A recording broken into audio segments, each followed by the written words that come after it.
নেওয়া যাবে না। দেশে ধানের শীষ এবং জিয়া পরিবারের বিরুদ্ধে কঠিন ষড়যন্ত্র চলছে। আজকে কিছু সংখ্যক লোক জুলাই আন্দোলনে অংশ নিয়েই রাষ্ট্র সংস্কার করতে চায়, যেখানে আজ থেকে 2 বছর আগে বিএনপির ভারপ্রাপ্ত চেয়ারম্যান তারেক রহমান রাষ্ট্র কাঠামো মেরামতের জন্য 31 দফা উত্থাপন করেছেন। এই 31 দফাই হচ্ছে বাংলাদেশের নতুন মানচিত্র বলে মন্তব্য করেছেন কুমিল্লা উত্তর জেলা বিএনপির সদস্য সচিব AFM তারেক মুন্সি।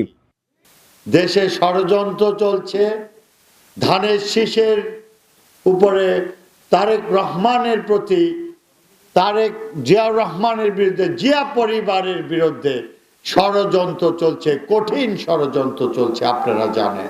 এটাই আছে বাংলাদেশের মানচিত্র। তারেক রহমান সাহেব 2 বছর আগে এই সংস্কারের কথা বলেছিল না? আজকে কিছু সংখ্যক লোক এসে বলছে আমরা জুলাইয়ে আন্দোলন করেছি, আমরা এই করেছি সেই করেছি, এই সংস্কার আমরা করতে চাই। আরে বাবারা, আরে আমার সন্তানরা, এই সংস্কার জিয়াউর রহমানের সুযোগ্য পুত্র তারেক রহমান 2 বছর আগে সিনিয়র নেতৃবৃন্দ দিয়ে এই সংস্কারের কথা বলেছিল।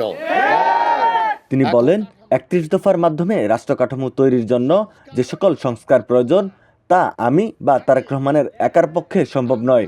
আপনারা যদি ধানের শীষকে ভালোবাসেন, শহীদ প্রেসিডেন্ট জিয়াউর রহমানের আদর্শ ধারণ করেন, তারেক রহমানের নেতৃত্বকে মানেন, তাহলে 31 দফা বাস্তবায়নে আপনাকে অবশ্যই প্রতিটি ঘরে ঘরে যেতে হবে।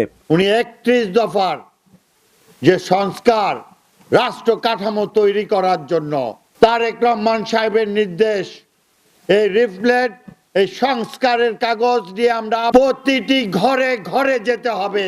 আমি আমাদের কর্মীদের কাছে, তারেক রহমান সাহেবের কর্মীদের কাছে নির্দেশ হিসাবে আমি বললাম, যদি আপনারা সত্যিকার অর্থে ধানের শীষকে ভালোবাসেন, শহীদ প্রেসিডেন্ট জিয়াউর রহমানের আদর্শকে বুকে ধারণ করেন, তারেক রহমানের নেতৃত্বকে মানেন, তাহলে আপনাকে অবশ্যই প্রতিটি ঘরে ঘরে যেতে হবে।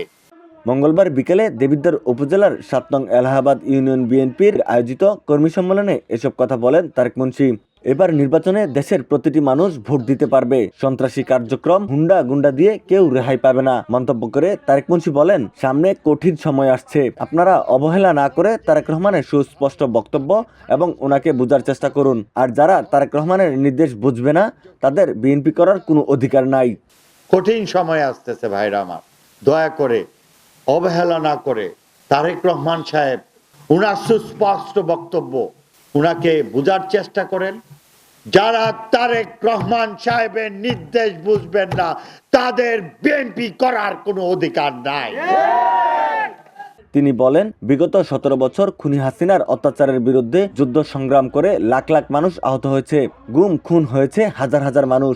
দেবিদ্বারে কালাম বাহিনী, রাজি বাহিনীর অত্যাচারও কম হয়নি। গত 4 আগস্ট কালাম বাহিনীর গুলিতে স্বেচ্ছাসেবক দল নেতা রুবেল এবং সাব্বির নিহত হয়েছেন। তাদের হত্যাকারীদের বিচার দেবিদ্বারের মাটিতেই করা হবে। আপনারা অনেক যুদ্ধ, অনেক সংগ্রামের পর, অনেকের আত্মত্যাগ, অনেক রক্তক্ষয়ী যুদ্ধ, এই 17টি বছরে লাখ লাখ মানুষ আহত হয়েছে, শহীদ হয়েছে, হাজার হাজার গুম হয়েছে, হাজার হাজার মানুষ। আমরা সবাই জানি দেবিদ্বারও কালাম বাহিনী, রাজি বাহিনীর অত্যাচারও কম হয়নি। 4 তারিখে কালাম বাহিনীর গুলিতে নিহত হয়েছে স্বেচ্ছাসেবক দলের আমাদেরই কর্মী, আমাদেরই সন্তান, আমাদেরই ভাই রুবেল এন্ড সাব্বির। আমরা আপনাদের কথা দিচ্ছি, রুবেল সাব্বিরের বিচারে দেবিদ্বারের মাটিতে করা হবে ইনশাল্লাহ।